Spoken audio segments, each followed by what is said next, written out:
Good morning students, आप सभी का अपने ऑनलाइन क्लास में स्वागत है। देखो भैया, अपने हिस्ट्री पढ़ रहे थे और हिस्ट्री में अपना जो पिछला वीडियो था उसमें अपने बात की थी होम रूल लीग आंदोलन की। तिलक और एनी बेसेंट की जो होम रूल लीग थी उसकी चर्चा अपने कर चुके हैं। आज अपने बात कर रहे हैं गांधी युग की, और गांधी युग में सबसे पहले अपने बात करेंगे महात्मा गांधी के प्रारंभिक जीवन परिचय की। तो देखो अपने स्टार्ट करते हैं। सबसे पहली बात तो भैया महात्मा गांधी का जन्म कब व कहां पर हुआ। तो जन्म की बात कर ले, जन्म इनका हुआ था 2 अक्टूबर 1869 ईस्वी को। कहां पर? गुजरात राज्य के काठियावाड़ जिले के पोरबंदर नामक स्थान पर इनका क्या हुआ था? जन्म हुआ था। इनके पिता का नाम था भैया करमचंद गांधी, जो राजकोट रियासत के अंदर ही क्या थे? दीवान थे। और इनकी माता का नाम था पुतलीबाई। इनकी माता क्या नाम था? पुतलीबाई था। इनकी प्रारंभिक शिक्षा दीक्षा जो है, गांधी जी की प्रारंभिक शिक्षा दीक्षा वही राजकोट में हुई थी।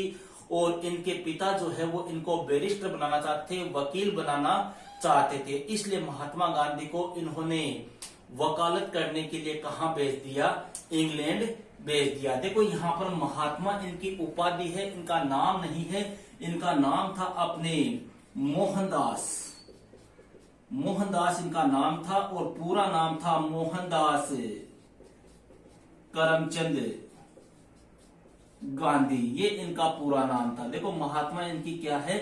उपाधि है। और बचपन का नाम जो था इनका क्या था? मोहनदास था। महात्मा की उपाधि कब मिली, कैसे मिली, उसके ऊपर चर्चा अपने आगे करेंगे।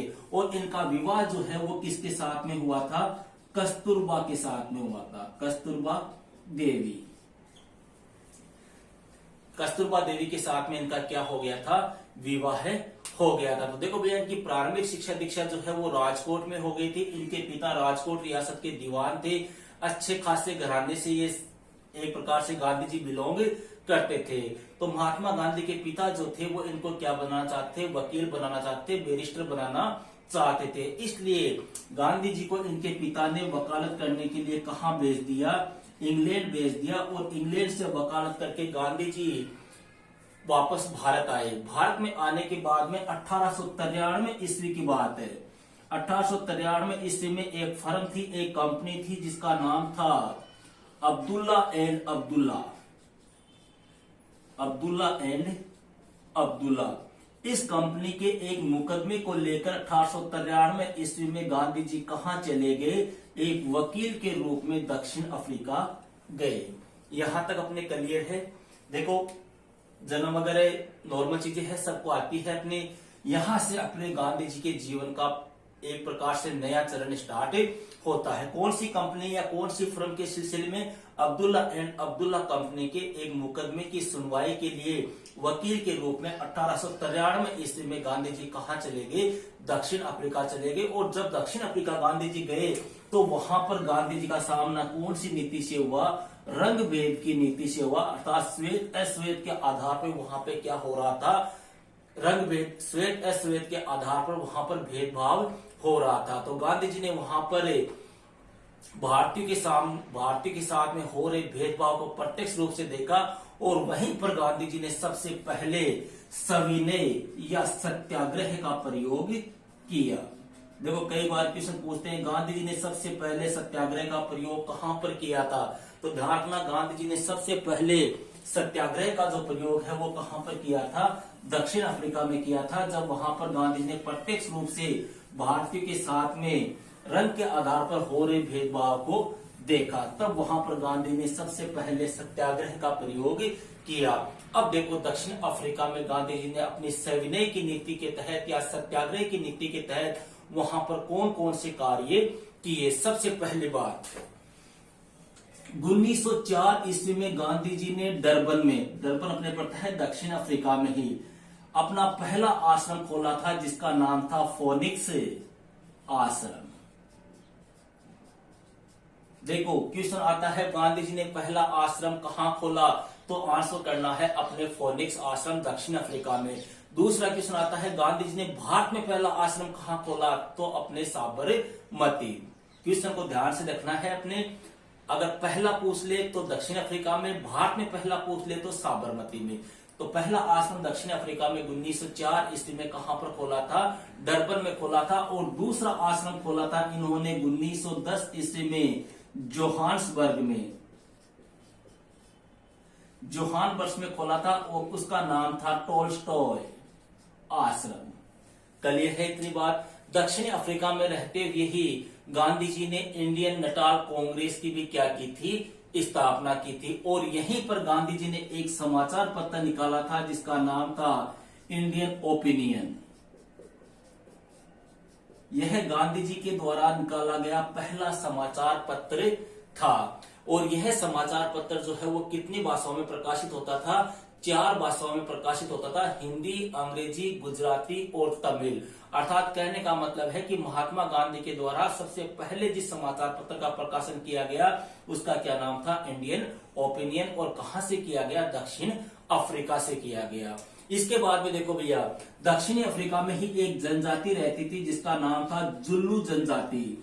इस जुल्लू जनजाति के सामाजिक उत्थान हेतु भी महात्मा गांधी ने प्रयास किए और इस जनजाति का क्या किया? सामाजिक उत्थान किया। इस वजह से गांधी जी को क्या दिया गया? जुल्लू पदक दिया गया। इसके अलावा दक्षिणी अफ्रीका में ही किसान थे, बोवर किसान। उन बोवर किसानों का अंग्रेजों के साथ में क्या चल रहा था? एक संघर्ष चल रहा था। और उस संघर्ष को भी महात्मा गांधी ने क्या किया? समाप्त किया या समाप्त करवाया, या एक प्रकार से कहते बोवर किसानों और अंग्रेजों के बीच में महात्मा गांधी ने जो संघर्ष चल रहा था उसको आपसी समझौते के द्वारा समाप्त करवाया। इस वजह से गांधी जी को एक पदक मिला जिसका नाम था बोवर पदक। यहां तक अपने क्लियर है?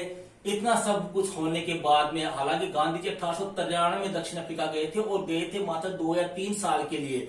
वो एक कंपनी के मुकदमे के सिलसिले के में कुछ समय के लिए गए थे, लेकिन यहाँ पर गांधी जी ने लगभग 20 से 25 साल यहाँ पर लगा दिए। और 9 जनवरी 1915 ईस्वी को गांधी जी कहां लौटे? भारत आए। ये भी क्वेश्चन ध्यान रखना। गांधी जी भारत कब आए थे? 9 जनवरी 1915 ईस्वी को गांधी जी भारत आए थे।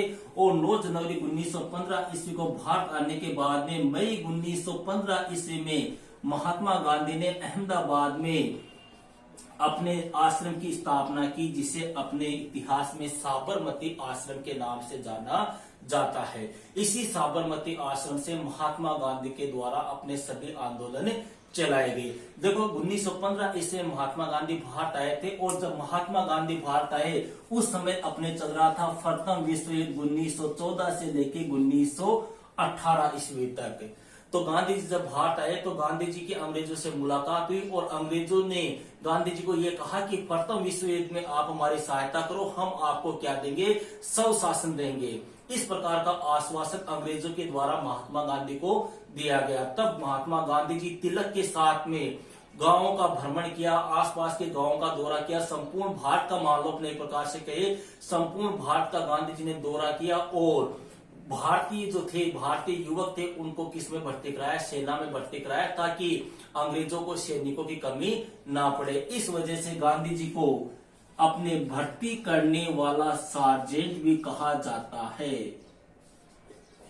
भर्ती करने वाला सार्जेंट किस लिए कहा गया? क्योंकि गांधी जी ने प्रथम विश्व युद्ध के समय युवाओं को प्रेरित करके सेना में भर्ती होने का कार्य करवाया था। और किसके साथ में मिलकर किया था? तिलक के साथ में किया था। लेकिन जो गांधी जी की उम्मीद थी उस उम्मीद के ऊपर अंग्रेज खरे नहीं उतरे। ये गांधी जी ने जब अंग्रेजों की सहायता की थी, तो देखो यहाँ पे एक क्वेश्चन और पूछते हैं, गांधी जी की जब अंग्रेजों ने सहायता की, जब अंग्रेजों की गांधी जी ने सहायता की प्रथम विश्व युद्ध के समय, तो अंग्रेज गांधी जी से काफी प्रसन्न हुए और अंग्रेजों ने गांधी जी को एक उपाधि दी थी जिसे अपने इतिहास में केसर ए हिंद कहा जाता है। अर्थात हिंदुस्तान की केसर, हिंदुस्तान की सुगंध। यह उपाधि भी किसने दी थी? महात्मा गांधी को अंग्रेजों ने दी थी। यह था भैया महात्मा गांधी का प्रारंभिक जीवन परिचय। अब बात करते हैं महात्मा गांधी के द्वारा भारत में किए गए प्रमुख सत्याग्रह की। यहाँ पे एक चीज ध्यान रखना, कई किताबों में 1916 लिखा आता है, मई 1915 मैंने साबरमती आश्रम जो है, यहाँ पर कई किताबों में 1916 लिखा हुआ है, जो एक प्रकार से गलत है, जबकि रियल यही है कि मई 1915 ईस्वी में महात्मा गांधी ने साबरमती आश्रम की क्या की थी? स्थापना की थी।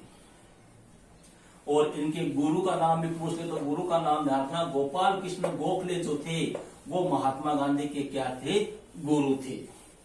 अब बात करते हैं भैया महात्मा गांधी के द्वारा भारत में किए गए प्रमुख सत्याग्रह। तो देखो भैया महात्मा गांधी भारत में आ गए और अंग्रेजों का इन्होंने सहयोग किया, लेकिन अंग्रेज जो थे वो अपने वादे से मुकर गए। तब महात्मा गांधी ने सबसे पहला सत्याग्रह जो भारत में किया था वो था अपने चंपारण में, जिसे अपने इतिहास में चंपारण सत्याग्रह के नाम से जाना जाता है, और ये हुआ था 1917 में। देखो हुआ क्या था चंपारण में, चंपारण के जो किसान थे उन किसानों पर ब्रिटिश सरकार ने यह दबाव डाला कि आप क्या करो, नील की खेती करो। किसकी खेती, नील की खेती। और कितने भाग पर, 3/20 भाग पर, जिसे अपने 3 काठिया भी कहते हैं, 3 काठिया। ठीक है, तो अंग्रेजों ने अंग्रेजों ने जो चंपारण के किसान थे उन चंपारण के किसानों पे दबाव डाला कि आप 3/20 भाग के ऊपर नील की खेती करो और उस नील को हमें ही बेचो, और वो भी कैसे दामों पर, बिल्कुल सस्ते दामों पर। इसका वहां के किसानों ने विरोध किया। तो वहां के एक नेता थे जिनका नाम था राजकुमार शुक्ल। इन्होंने 1917 ईस्वी में चंपारण के किसानों का सहयोग करने के लिए चंपारण सत्याग्रह चलाया। चंपारण में एक प्रकार से आंदोलन प्रारंभ कर दिया, और इन्हीं राजकुमार शुक्ल ने इस चंपारण आंदोलन का नेतृत्व करने के लिए किसको आमंत्रित किया, महात्मा गांधी को आमंत्रित किया। तो महात्मा गांधी, जेबी कृपलानी, ये नाम ध्यान रखना अपने, जेबी कृपलानी और राजेंद्र प्रसाद, डॉक्टर राजेंद्र प्रसाद, इनके साथ में कहा गए, चंपारण गए और चंपारण के किसानों का या चंपारण सत्याग्रह का क्या किया, नेतृत्व किया। और इसी नेतृत्व का यह परिणाम हुआ कि अंग्रेजों को महात्मा गांधी के सामने झुकना पड़ा, और किसानों की जो धनराशि थी वह अंग्रेजों ने वापस किसानों को लौटा दी, तथा जो लगान की जो दर थी उसे भी क्या कर दिया, कम कर दिया गया। इन कार्यों से, महात्मा गांधी के इस कार्य से रविंद्रनाथ टैगोर जो है वो काफी प्रसन्न हुए, और उन्होंने महात्मा गांधी को कौन सी उपाधि दी, महात्मा की उपाधि दी। ध्यान रखना, क्वेश्चन ध्यान रखना, महात्मा गांधी को महात्मा की उपाधि किसने दी थी, रविंद्रनाथ टैगोर ने। कौन से सत्याग्रह के बाद में, चंपारण सत्याग्रह के बाद में। और एक आता है राष्ट्रपिता, राष्ट्रपिता की उपाधि दी थी सुभाष चंद्र बोस ने। क्लियर है अपने। और ध्यान रखना, यह महात्मा गांधी के द्वारा भारत में किया गया पहला सत्याग्रह था। इसके बाद में दूसरा सत्याग्रह आता है महात्मा गांधी का अहमदाबाद के मील मजदूरों का सत्याग्रह। कहां के, अहमदाबाद के, अहमदाबाद के मील मजदूरों का सत्याग्रह। देखो यह सत्याग्रह हुआ था 1918 ईस्वी में, फरवरी 1918 ईस्वी की बात है। जो अहमदाबाद की जो मिलें थी वहां के जो मजदूर थे उन मजदूरों ने महंगाई भत्ता प्राप्त करने के लिए क्या किया, सत्याग्रह किया। अहमदाबाद के जो मिल मजदूर थे उन मिल मजदूरों ने मिल मालिकों के खिलाफ क्या कर दिया, एक प्रकार से आंदोलन कर दिया। और इस आंदोलन का नेतृत्व भी किसने किया, महात्मा गांधी ने किया, जिसके कारण मिल मालिकों को झुकना पड़ा। और उन मिल मालिकों ने 35% महंगाई भत्ता देना क्या कर लिया, मजदूरों को देना डिसाइड कर लिया। मतलब यह किस लिए चलाया गया था, जो मजदूर थे उन मजदूरों ने मालिकों से महंगाई भत्ता प्राप्त करने के लिए आंदोलन चलाया था। और इस आंदोलन का नेतृत्व महात्मा गांधी ने किया था। महात्मा गांधी के नेतृत्व के कारण मिल मालिकों को झुकना पड़ा, और 35% महंगाई भत्ता जो है वो मिल मालिकों ने मजदूरों को देना क्या कर लिया, तय कर लिया। इसके बाद में महात्मा गांधी के द्वारा अगला जो सत्याग्रह किया गया था वो किया गया था अपने खेड़ा में, जिसे अपने खेड़ा सत्याग्रह के नाम से जाना जाता है। खेड़ा सत्याग्रह। देखो भैया यहाँ पर एक चीज और ध्यान रखना, इनका कई बार क्रम पूछ लेते हैं कि महात्मा गांधी द्वारा किए गए प्रमुख सत्याग्रहों का क्रम बताइए। तो देखो ध्यान रखना, पहला था अपने चंपारण, दूसरा है अपने अहमदाबाद के मिल मजदूरों का, और तीसरा सत्याग्रह आता है अपने खेड़ा सत्याग्रह। खेड़ा कहां पर पड़ता है, पहली बात तो यही, खेड़ा आता है अपने गुजरात में। और यह सत्याग्रह महात्मा गांधी ने किया था कब, 1918 18 ईस्वी में। इस सत्याग्रह को करने का प्रमुख कारण क्या था कि खेड़ा के अंदर क्या किया गया कि लगान की जो दरें थी वो लगान की दरों में क्या कर दी गई, वृद्धि कर दी गई। इस कारण से महात्मा गांधी ने यहाँ पर क्या किया, सत्याग्रह किया और इस सत्याग्रह के सामने भी अंग्रेजों को झुकना पड़ा और अंग्रेजों ने जो लगान की बढ़ी हुई दरें थी उन लगान की बढ़ी हुई दरों को वापस क्या कर दिया, कम कर दिया। अब यहाँ पर ध्यान रखना, एक इतिहासकार था, इसका नाम था हार्डिमन। इस इतिहासकार ने यह कहा कि यह महात्मा गांधी के द्वारा किया गया प्रथम वास्तविक सत्याग्रह था। देखो 2-3 क्वेश्चन ध्यान से सुनना। गांधी जी के द्वारा पहली बार सत्याग्रह कहाँ किया गया, तो दक्षिण अफ्रीका में। महात्मा गांधी के द्वारा भारत में पहला सत्याग्रह तो चंपारण। महात्मा गांधी का प्रथम वास्तविक सत्याग्रह किसे कहते हैं, तो खेड़ा सत्याग्रह को। और खेड़ा सत्याग्रह को वास्तविक सत्याग्रह की संज्ञा किसने दी, हार्डिमन ने।